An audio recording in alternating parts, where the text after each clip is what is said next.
The Plotcast Podcast with the Potty Plotters. Hello and welcome to the Potty Plotters Plotcast Podcast.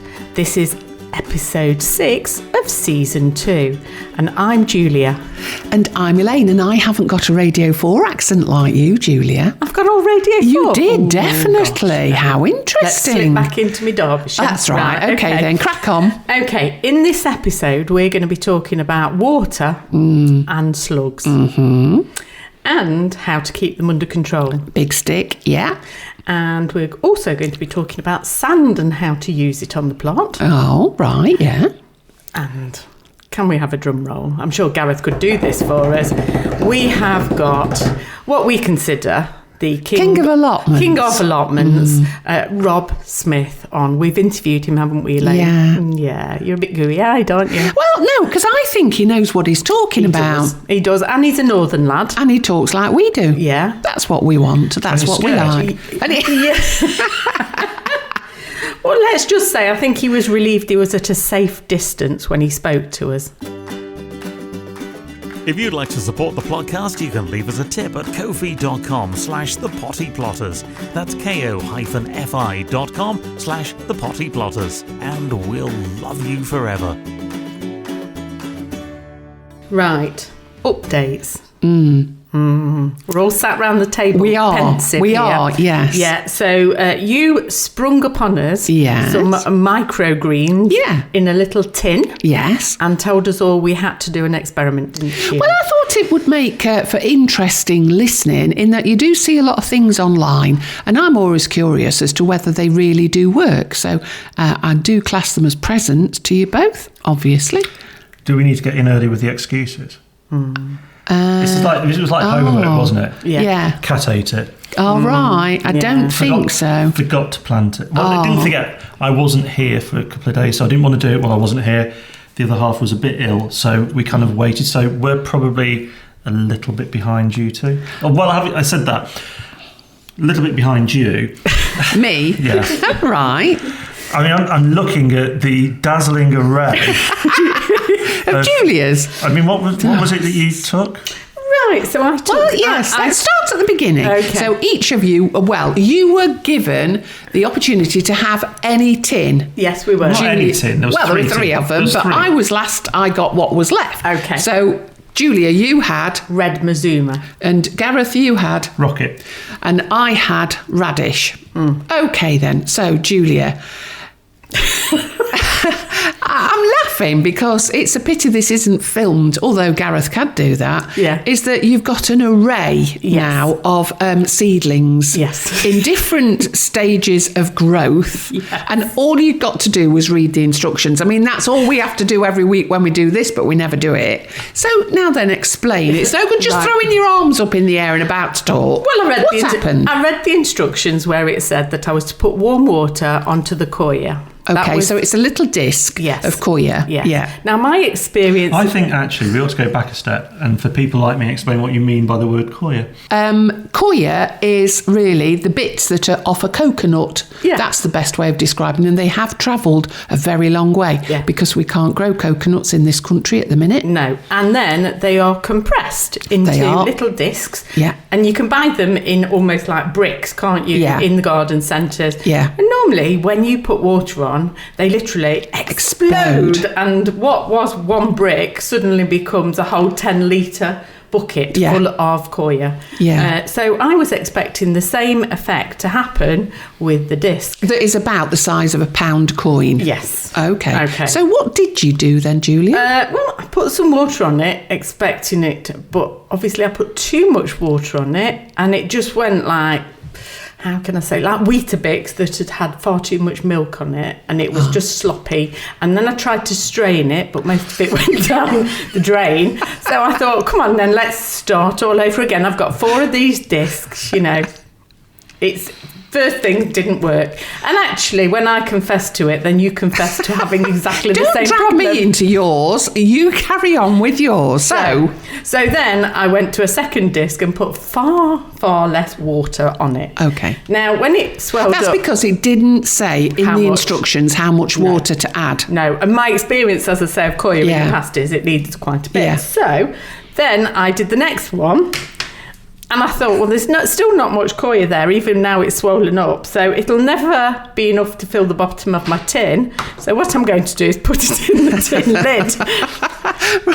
Oh, So I'll put it in the tin lid. Yes. And even though it just mentions tin, you see, in the instructions, but I interpreted it different.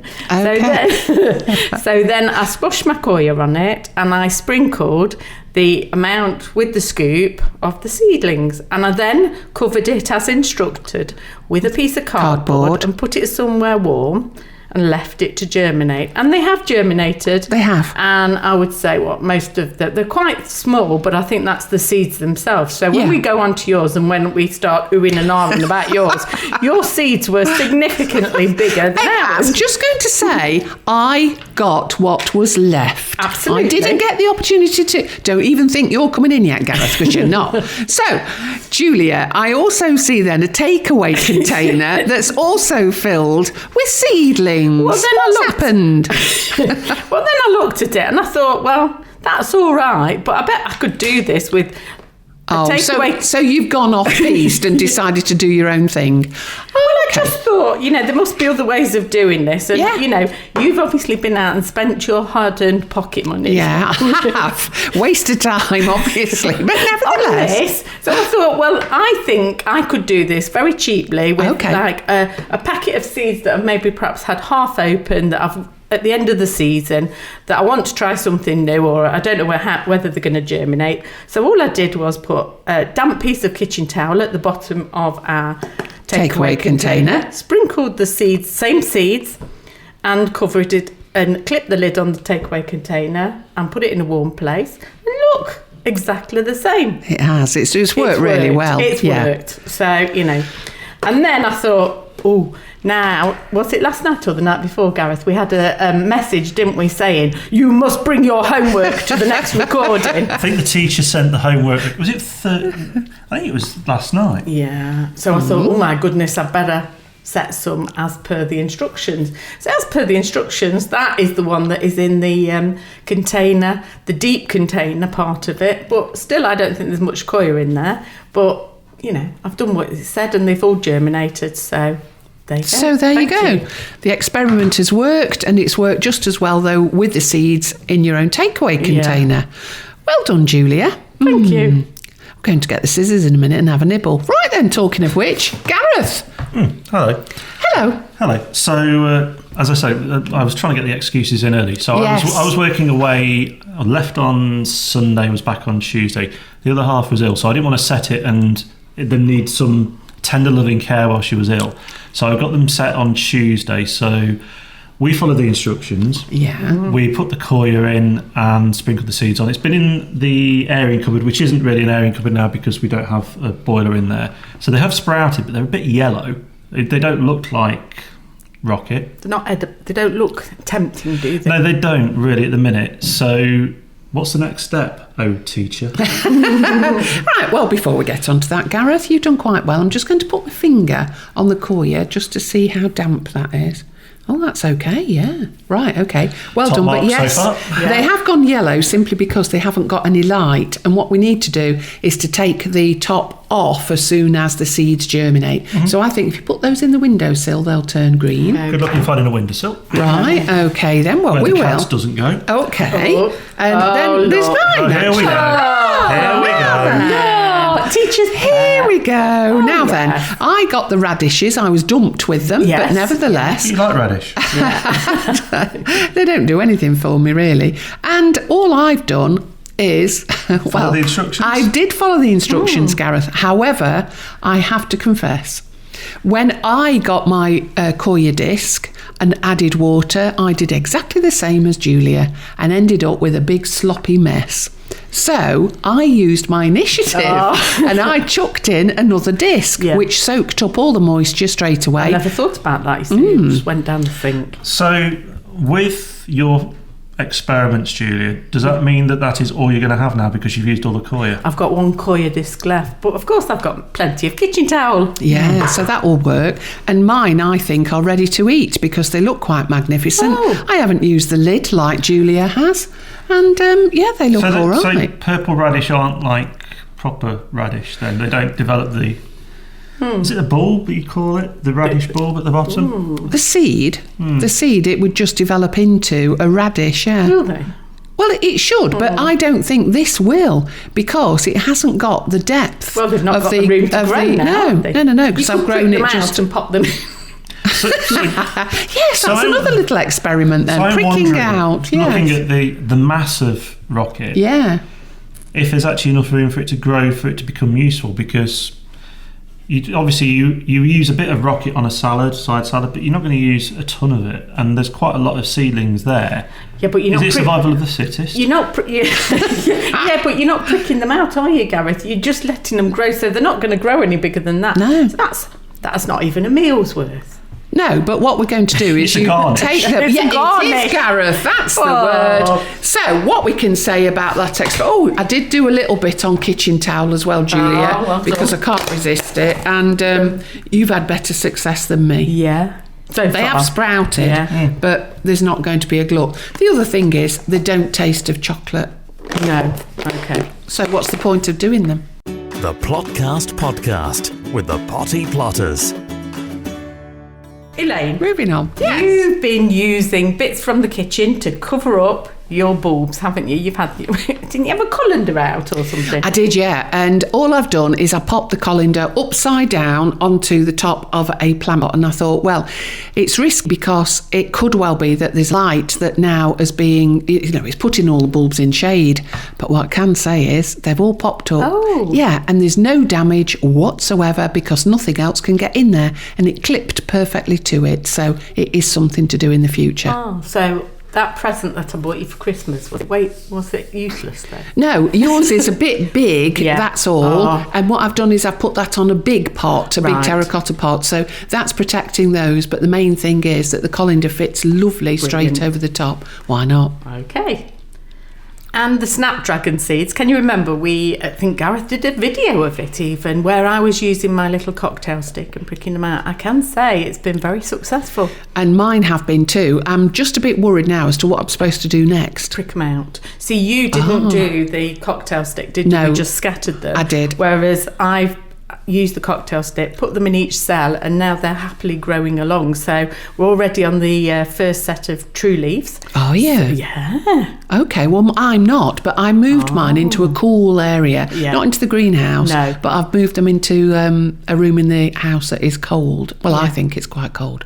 So they have slowed right the way down. Right. So what do I do then? Do I have to move them again to get them growing again? No, I wouldn't. I think they need a kind of cooler heat. You don't want to force them too quickly because we don't want them to get leggy. Okay. So, just let them come along at their own pace because we won't be putting them out until, probably about June time, May, June time. Oh, okay. Yeah. All right then, I'll keep them where they are. Thanks. Right. And you've got a little hint and tip, haven't you? We do like hints and tips, don't we? And all mine is to keep hold of all of your coffee jar. Yeah. And actually any of the jars that are quite big. Now, it doesn't matter if they've had pickle or anything in them because you just need to wash them thoroughly. Keep them on one side and then we can use them as free vases later in the year when we start giving out our dahlias, cosmos, snapdragons and all the rest of it.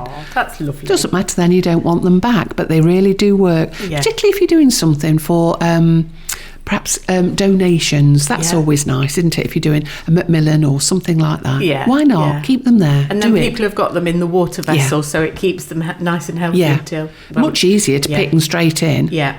Okay, that's a good idea from you, Elaine.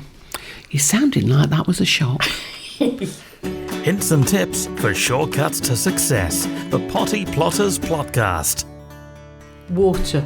Well, I don't know why you've written water on this schedule for today because we're surrounded by it. There's not a drop to drink, but there's water everywhere. I know. Well, the reason is again, I've seen things on the internet and I thought, this is all wrong. And I feel sorry for people if they don't know the right way to water things. So I thought, let's go through some of the things that we know work and then share that with people. Yeah. So the first thing, Julia, I bought the sprayer in. God. Move, I know. Gareth. Yeah, get one word wrong and you're in. Yeah. I brought the sprayer. When do we use the sprayer? So we use the sprayer when we're setting... I won't even use it for sound effects, Gareth. No. So when we're setting delicate seeds to start off with, and we just want to dampen the compost, but we don't want to drown the seedlings or anything like that, we're just giving them a little bit of moisture to get going. That's when we use it. And we use it, say for example, with the peppers, chilies, aubergines, we always spray the compost first, then we lay the seeds on, then we put the compost on, then we put them in a container to retain the moisture or in a bag, and that is when we use the sprayer, because we don't want too much wet, because we don't want them to rot, and they only need a little bit, but that is when we tend to use that. So you're just moistening, really? Yeah. Okay.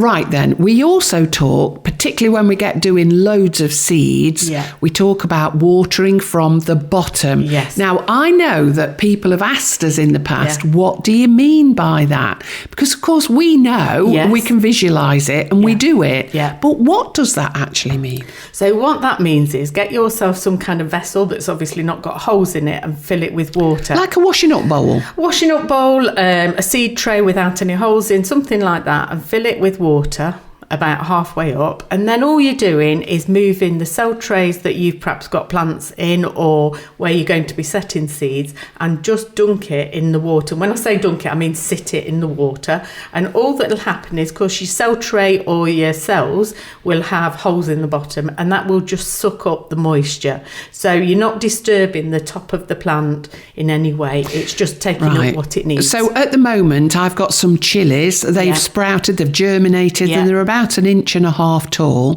What I've done in the little plant pot, because that's what they're in, what I've done is I've put the whole plant pot in. It's actually an old fruit dish, similar to a takeaway container with no holes in the bottom, and I've just put it in there, and I put that in probably once a week at the moment, just so it takes up the water that it needs, and then take it back out again. Is really that right? important. That's watering from the bottom. That's really important as well, because we've seen people do it, and that's great, but then they've left it in the water, and of course then it leaves a soggy mess, really, because you've still got nowhere to drain all the water from. So make sure once the tray or whatever has sat in the water for a while, you lift it out, because remember that plants will struggle if they're drowned. They'll struggle, they'll rot, they'll die. Whereas actually, if you're underwater and you've not got too much water, it's like you and I, really. If we were to dip in water, we'd drown in water if we were submerged in it. Whereas if we were thirsty, yes, we'd be uncomfortable and it'd be unpleasant if we were dehydrated, but we would be able to recover from that. So it's better to err on the side of caution than go the other way and overwater. Right. Then, of course, we go to perhaps watering above. So people who have got watering cans and a rose, that's the spray on the bottom. So if you've got a rose, when would you use a watering can to water from above? Not that often, to be honest with you. The irony of that is that whenever you see people watering and in like a cartoon or something, that is the method that they use, isn't it? In fact, I think we've got that on our logo, haven't we? Yeah, so Gareth? I woke Gareth up then, did you see? Well, I think you would use it. Say we set a row of carrots and we've set them in the ground and we've set the seeds in the ground. That is when you would use a rose. So, I mean, if we didn't have the rose on the end and we were just doing it from the spout, it'd all come out in one big gush and it'd move all of the carrot seeds. Whereas if we're watering along the row with a rose, it will be almost like rain coming on it rather than a big kind of deluge of water. So, but most of the time we actually take the rose off the watering can and we water at what is the base of the plant. So when we're watering, say, things like tomatoes, peas, yes, everything like that. We don't want to water from above, because if we catch the leaves of the plant, it could get all mildewy if we catch it and it's a bit damp in a place. But also, if the sun shines on it, but that sun and water is going to burn the leaves of the plant. So we water at the base, and we water at the base because the water will go directly to the roots, and that's really important because it's the roots that need the water, not what's above it. So we'll always remind people when we say water, we'll say which way to actually do it so that they make a success of it rather than wrecking everything. All right, then, let's. Elaine, you've got listed here sand on the plot. What do you mean? Are we having a beach or something? Oh, I tell you what, that'd be lovely, wouldn't it? But very scary. No bikinis. We'd have to have signs, wouldn't we? Keep your clothes on. Anyway, so the reason that I've put sand is because we talk to people often and we explain about the use of sand, and not a lot of people know. We've had a huge amount of floods on our site, never mind everywhere else. So now is the time to order sharp sand. I have used builder's sand in the past. It does work, but not as good as sharp sand, and that will improve the drainage. But if you also think about it, beetroot, parsnips, carrots, onions, shallots. I've got my hand up because I'm counting it around my fingers. I don't know why, because you know that. But the important thing is, Julia, that if you order it now, and I've ordered 1/2 ton. Good Lord. I know, but I'm going to then rake it in and dig it into my raised bed. So get yours ordered if you want some as well. So when we're telling people to order it, is it about 50-50 with the quantity of compost? You can actually work 70-30, depending on what you're growing. But when we get to those stages of setting the parsnips, the carrots and so forth, we'll talk more about it. But it's no good catching up. What we need to do is get them ahead with us. And it does work, I promise you. Okay. And of course, another thing, we've been talking about water, and the big thing with water, it always brings out the slugs and snails. It does. So what are we going to do about it? Right, well, what we're going to do is, after today, when we start to get back out onto the plots and start to plant up, I thought what we'd do is we'd do some experiments, and we're going to work with slug pellets of different varieties, slug gone and go slug or something similar. The wool pellets. Yes, and we're going to use those, and we're also going to use nematodes. So we'll use nemaslug, and we're going to do an experiment right across the plot as to which will keep them off. No guns. Can we do it on your plot? Because I don't want to lose anything. You don't want to lose anything? How very selfish. I let you choose your tin, didn't I? Yeah, I didn't argue. But yes, that's not a problem, Julia. The Plotcast Podcast with the Potty Plotters. So earlier this week then, Julia, didn't we have some fun talking to the King of Allotments, Rob Smith? Oh, we did. I mean, he might not say that, but we loved speaking to Rob, didn't we? We did, and what we can tell you is that Rob's got a new book out later this month called Grow to Eat. He has, and we probed him about it, didn't we? Well, you probed him. You probed him. There's been a lot of probing going on, I'll tell you. Anyway, we spoke to him just as the heavens opened again, do you remember? And as ever, it chucked it down. But we started asking him how his garden is coping with the wet. Basically, it's not stopped raining since July, I don't think. No. And it dries out for a couple of days, and then literally you get a bit of rain, and everything starts to flood because the ground just can't take any more. It literally is saturated, isn't it? So if the reservoirs aren't full now, they're never going to be. Yeah. No, and we'll be moaning in a few months saying that we've got no water. Yeah. You can guarantee, hopefully that. And no pun intended, I've got quite a big butt, and it's absolutely full to brimming. We do get the weather. We do get the rain like you've had. So I was wading in my greenhouse the other day. That's not good, is it? Wading through to get to my seedlings. I know, it's quite worrying, isn't it? My shed's at the top of the garden, which is at the top of a hill, 'cause it's on a slope. And a part of the shed floor started to go a little bit. Do you know when you see it going damp and you think, that's because the water underneath is just coming up. Yeah. It can't drain away. And the worrying thing for us, actually, Rob, is that it might put off people who perhaps this year is their first year at having a go at growing their own. And that's a worry because we do want people to carry on. We want them to be as excited, as bonkers and enthusiastic as we are. And we know that you are. Yeah. We do follow you. Well, stalk, I think it's fair to say. Yeah. I thought I saw you yesterday when I opened the curtains. Yeah, it was us. Yeah, we get around a bit. But it is a worry, isn't it? Yeah, I think it's one of those things where when it's muddy and it's cold and it's wet, people you don't want to go out anyway, do you? No. So we're used to it. We know it's got to be done. I think it's one of those things where, if that is the case, start using containers, because there's no way you can plant in the soil now. Like if you put garlic and things in last year, they're probably going to be floating away.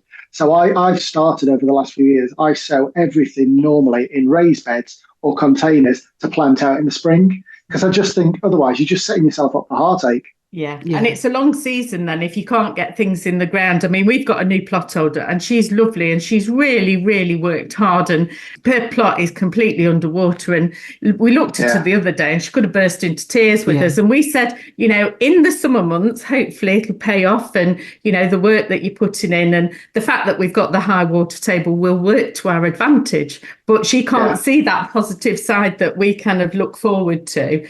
But it's a hard time for new people, particularly because we know that the good times are coming. Well, I think that the good times have come because I know that Rob has written a book, Grow to Eat. I can tell you everything about it if you want. Yeah. To be your promotional I can be your PR person. You'll never get a bigger one, I'll tell you that. And you'll never get a word in either. Yes, and understand that it's going to be released on the 21st of March. Well, it was. Oh. So it's been delayed a couple of days till I think it's the 26th now. Oh. So I've been affected by all the pirates and the rebels in the Red Sea. No. So the boat that's got them on has had to be diverted to go round because all the pirate attacks and everything. It's taken a few more days. So they've put it back 5 days just to make sure that all the books are here for people that have pre-ordered and want to order in time. So it's going to be a couple of days later, but this is a story behind it, and it's not at the bottom of the Red Sea, is it? No, and that's a good thing, isn't it? Where books are concerned. Talking about underwater. Tell us a bit more about your book. What made you write a book, and what can we expect that's different to any of the other books out there? I wanted to. So basically, it's about growing your own. It's about vegetables because that's what I love. And it's about growing from seed because I think growing from seed gives you the biggest wide span of anything you can grow, and all about flavour and all about colour, because there are so many people that you'll know as an allotment holder, newbies always go, what should I grow? And it's like, well, grow what you like to eat. And then once you grow what you like to eat, then you can start thinking, well, actually, why am I growing those white onions that cost me 39p in Aldi or other supermarkets are available for a kilo, when I can grow the pink-skinned ones or the really sweet ones, or use that space for something like strawberries that are really expensive. Yeah. So it's about showing people what they can grow, but also what a lot of gardening books don't do, especially veg. They don't give you the varieties, so they don't tell you what those names are. Yeah. So this gives you the names of what I've grown. It gives you the photo of them, tells you what they're for. So like this cucumbers for hanging baskets. So I got a hanging basket that's like a foot wide, and I got 3 cucumber plants growing in it and got over 30 cucumbers from it. Just little baby ones, but they trail down rather than growing up.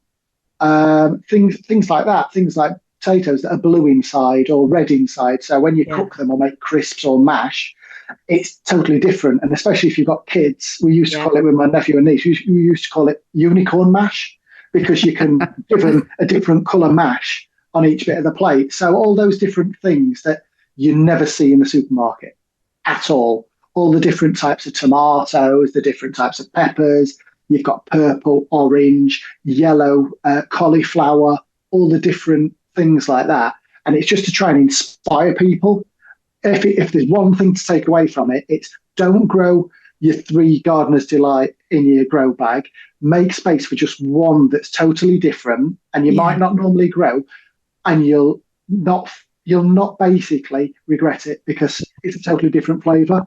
Yeah, just that sounds great. Inspire people. Yeah. And I mean, it's funny you should say that, because I have never, ever in all my time found a book that talks about Cylindra beetroot, the long ones. And for me, they are the ones that are the most versatile. They're the easiest to boil, the quickest to roast. And for me, I just think it's fantastic that you can cook it as quick as you can and get it pickled within the hour, literally, because they are long, but by crikey, they're very, very sweet. But honestly, I never hear about them, and you never ever see them in a supermarket. Yeah. And they're just about perfect, aren't they? Because you can it literally is like a carrot, chop, chop, chop. There's none of this rolling around on a chopping board or anything like that. But I also talk about things like, we're talking about beetroot, like there's one called Goldeneye, which is orange. Well, the orange ones and the white ones, they're sweeter, but also because they roast sweeter. When you're cooking them, you don't end up looking like a murderer because you don't end up with the red fingers. And God forbid should you drop a slice of beetroot down your top when you're preparing it. That's it. It's ruined, isn't it? Yeah. The bleach is out, and there's a few expletives. Whereas if it's orange or white, you get the flavour, you get the sweetness, which they're really good for kids because it encourages them to eat them. But you don't get that staining. Yeah. And top tip from the book: did you know you should fertilise your beetroot with salt? No. Basically, beetroots originate from plants that used to grow by the coast, and they're used to the salty conditions. And a lot of like farmers and that, when they're growing sugar beet or these bigger beetroots for animal feed, you can use a sodium-based fertilizer to make them bigger. So this is from an old gardening book my granddad had that was absolutely ancient. It must be from like the 40s. And you use... Your time? Yeah, my time, yeah. Do you remember it well? You use one level teaspoon of sea salt, not table salt, but like sea salt dissolved in one big watering can. It's normally, is it a 9-gallon or 5-gallon, the big one? So basically, you dissolve it into the watering can and you water the row only once and only when they're very small, and that's it. And because it's got trace elements of boron and different things like that, you end up with a better crop and a bigger crop of beetroot. And have you tried and tested that? Yep. Because when we go out and we do talks and all that malarkey, we do always tell people about things, but only when we've tried and tested them. We have, and we know they work. Yeah. So we're hoping that you've done that in your book and only talked about things that you've done and that you know work. Everything in the book is all the stuff that I do. And I think every single photo in the book is taken in my garden. So I've stuff that I've grown. Brilliant. So it's not one of these that like they've taken it from, I don't know, a photo library or from wherever. So you'll notice that things in the background. So if you like follow me on Instagram or social media, you'll notice things in the background. So you can see that it's in my garden. It's either in the garden or towards the kitchen, or there's me in it, or one of the dogs in it. So you can tell they're all from the garden. Another question to ask you, and I know it's something that you've commented on in social media, and it's something that drives us absolutely mad with starters, is it your book coming from the point of view of planting in the north? Because, of course, the social medias are full of people who are planting tomatoes like last week, and you think, we live up north, we can't do it now, and it drives us absolutely bonkers. And of course, you're up north. So are your planting guides and information based on that northern contingent? I would say they're based globally. So because the book comes out in America and Australia at the same time, we've had to be really careful with the seasons. So it can't say March to April, because March to April in Australia is the middle of their winter. So it will say early spring, whatever. But in the book at the beginning, I do explain basically how to read a seed packet. Yeah. Because as a seed packet, let's say it's a carrot and it says, so February to April. Well, the colder you are or the further you are up north, the later you leave it. So when it says February, if you're down on the Isle of Wight or you're down in Brighton or whatever, that's when you can start sowing because you're the warmest. If you're up in Scotland, you're going to take that right to the other end. So you're going to be April. So it's about almost how to interpret what it says in a seed packet, especially when it comes to those growing calendars, because the colder you are, the later you leave it. The warmer you are, the earlier you can do it. And you split your book into 5 different sections. That's right. That's what you say. What made you do that? Yeah, I think it's what things are.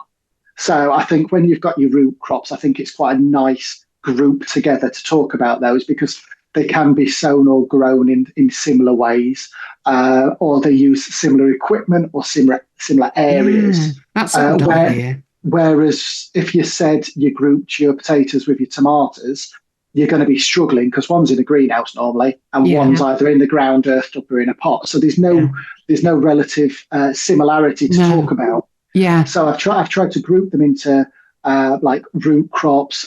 You've got greenhouse crops or tomatoes and cucumbers and things. You've got leafy crops, so leaves and stems, so things like salads, chards, sweet corn go in there because they're a bit easier to grow outside. Yeah. It was almost like you needed one chapter that encapsulated the and more type thing, which sweet corn is a bit of an abnormality. There's nothing really else Similar. like it. Yeah.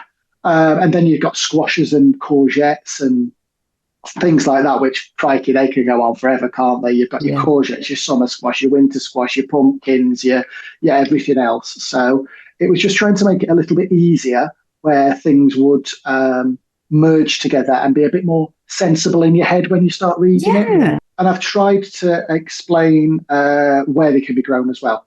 So if it's a smaller thing, I've tried to say, look, these things, even some of the cucumbers, which people don't realise can be grown in hanging baskets, or you can grow the tiny microtons in a window box if you've only got that, or they can stay in the house on the kitchen windowsill if you want, because they're self-pollinating, so it makes no difference. You don't need them outside. And just give people a few ideas, really, because my garden, the majority of it is raised beds, and I grow everything. So if I can grow, like I grow my sweet corn in half of one of my raised beds, I plant closer than everybody tells you to. So I'll grow 16 to 20 plants in a 1.2 by 1.2 metre square. And I get just as many sweet corn off those plants as I would if I spaced them out more in a great big block on my allotment. Okay. Now, have you done a glossary of terms by any chance? What words mean? No, I haven't. I've explained things that might be a little bit confusing to newbies. I've explained as we've gone along and said, like, this means X, Y, Z. But sometimes I think, personally, if you've got a glossary of terms, if you're reading it, you'll understand and it explains it. If you've got a glossary of terms, sometimes it can almost feel like a textbook. And I didn't want it to feel like a school book. The idea behind the book was we've gone for some really lovely photos. I wanted it to be as good looking to look at the photos as it is useful for the information. I know that you're a bit of a chef as well, looking at you on social media. So have you included any recipes in there or any suggestions?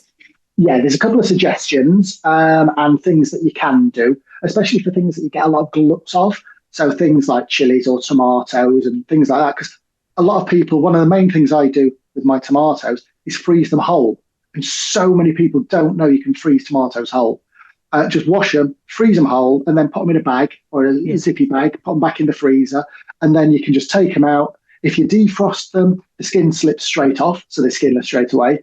And if you can't be bothered, I'll throw them literally into a curry, casserole, soup, frozen, and they just disappear, but they have the tomato flavour. Especially when you're harvesting and you're at your peak and you're manic in the garden till like 8, 9 o'clock at night. The last thing you want to do is come in the house and start making chutney and pickle and all that. Yeah, absolutely. You want to do it in these months. Yeah, exactly. Freeze them whole. And then when you've got nothing to do in December and January, Christmas is over and it's still rubbish like it is now, you can pick out a big 5 kilo sack of tomatoes out your freezer and make as much chutney as you want. So then, Rob, if everybody else is going to be buying one of these books, what's it called? How much is it? And where can we get one from? So it's called Grow to Eat, and it's available online and should be available in most garden centres and bookshops, and it costs £20.